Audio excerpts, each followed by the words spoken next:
Hey guys, it's Scott here and welcome to this week's weekly roundup for Leicester Till I Die TV. Hopefully you do enjoy this one. If you do, make sure you hit the thumbs up button down below and subscribe if you're new, if you want to see more videos, whether it is post-game, pre-game, roundups, or anything in between. Today we're going to talk about a couple of things that happened last week and then the stuff that is upcoming in the next few days. So first things first, Europa League.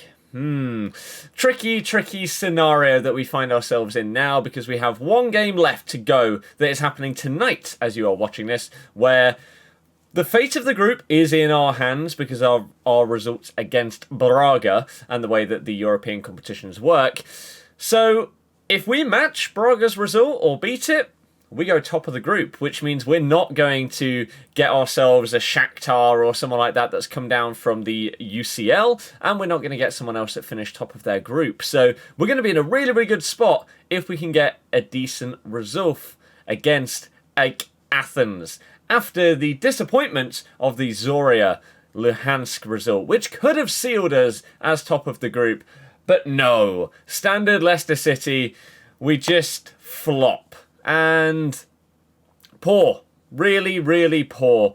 There isn't really much that I need to say about it other than it was just disappointing.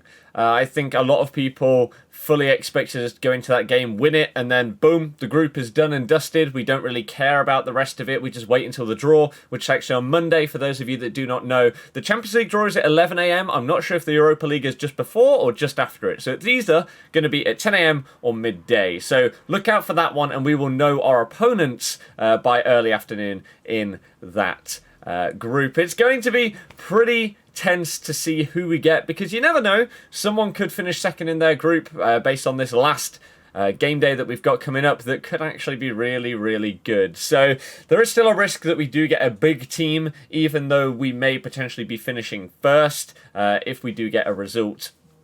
And I mean, to be fair, if we put out our full starting 11, these games are not for a little while. We should have everybody back from injury by then. So we should have Ricky P and Castan at fullback, and then we should have Cags back in the middle. And Didi is pretty much back from injury already, and so he should be fully ready to go. And as long as we don't get any other big injuries, then we should have our full starting 11 fit and firing, ready to go for whoever we come up against in the next round. However, if we do fail to win tonight and Braga do win, we're in a bit of trouble because we can get some of the big boys that are either dropping down from the Champions League or that have finished top of their group in the Europa League. So we really need to do well tonight, and we don't really have much going into this game. Sheffield United, okay, we won.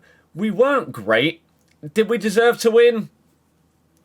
Some people say yes, some people say no. They should have been down to 10 men. To be fair, in the first half, they should have had a man sent off. However, they didn't. And we just didn't look great. Our passing, not amazing. And the fact that we are playing with 5 defenders for the vast majority of our games right now, even against teams like Fulham, Sheffield United, etc., I don't really like it. I really am not a fan because it makes sense against the bigger teams, like it was successful against Man City, it was successful against Arsenal, not so much against Liverpool.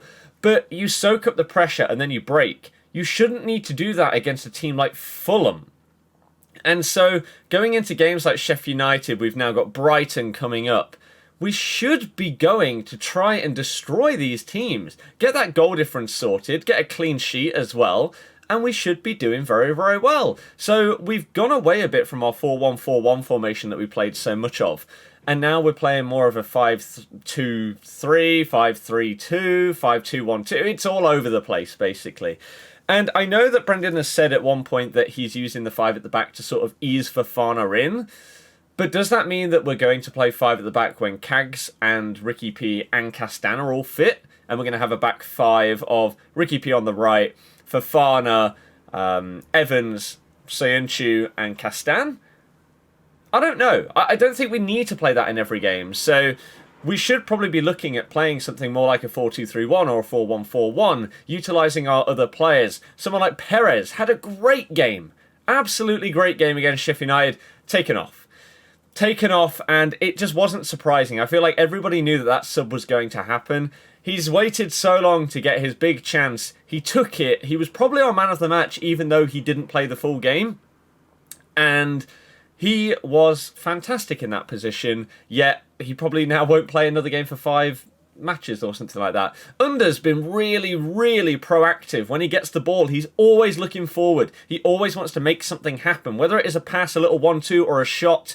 Sometimes he'll lose the ball because he's trying a bit too much, but at least he's losing the ball by going forwards rather than passing the ball backwards or sideways, waiting 3 minutes of just having possession and then losing it with a terrible sideways pass. I'd rather my team lose the ball earlier by trying to do something slightly more risky or more attacking than being passive and then losing it anyway. So all of that possession that you've just had was a waste of time and just a waste of effort.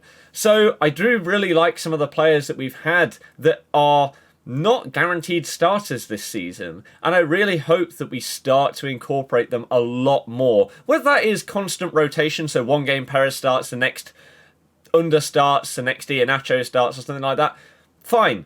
But don't let someone like Perez, who is a key part of this squad, not play for so long, then have an amazing performance and then drop him for the next 10 games. I really hope it doesn't happen. But Brighton is a big, big game because as it stands, I've got the table right here.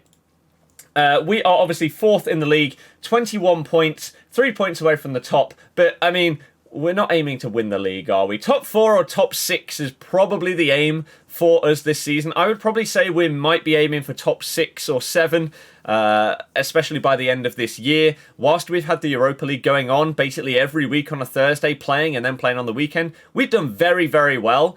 Considering we've also had a ton of major injuries to our starting 11, to be 3 points off the top after 11 games is fantastic. Okay, Man United could overtake us, or Man City, if they won their game in hand. Villa, if they won both their games in hand, could overtake us. But even worst case scenario, we would be 6th right now. If those games in hand were played, we would be 6th at the absolute worst. And again, that is really, really good. Brighton right now are 16th on 10 points. They have less than half the points that we have so far this season. We have to be going into this game thinking, we're winning.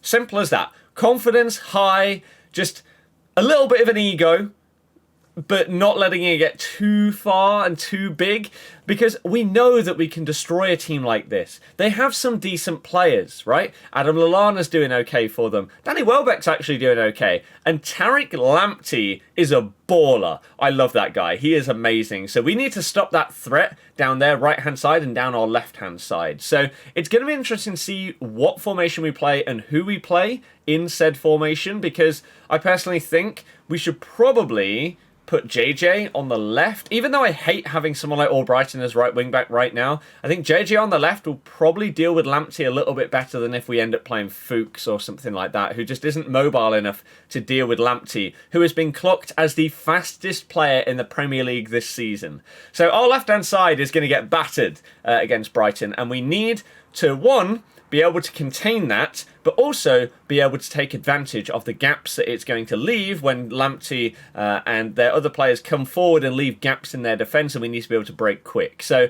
I'm kind of excited for the game because I think it actually should be quite high tempo from both teams. Brighton may be seen as a team that aren't amazing, but they have got some exciting players, and so I hope that it isn't going to be a bit of a bore fest. I hope that we really, really go for it and try and score 4 or 5 goals against a team like this, because we are capable of it. So I'd like to know your guys' predictions for this upcoming game, as well as the final Europa League game in our group that is happening tonight. Again, the draw is on Monday, and it's going to be a big, big moment for the future of this club, because we want an easy draw, right? Obviously, you'd like to get a big boy team, but get them in the final after we've had the easiest route to the final of all time. Earn ourselves a load of money along the way, because you earn money the further you get in the tournament, and just getting that confidence higher and higher and higher. We're smashing teams in Europa League. Let's just do them all the way and then maybe get beat by someone huge in the final, or just win the whole thing. I'd take that as well.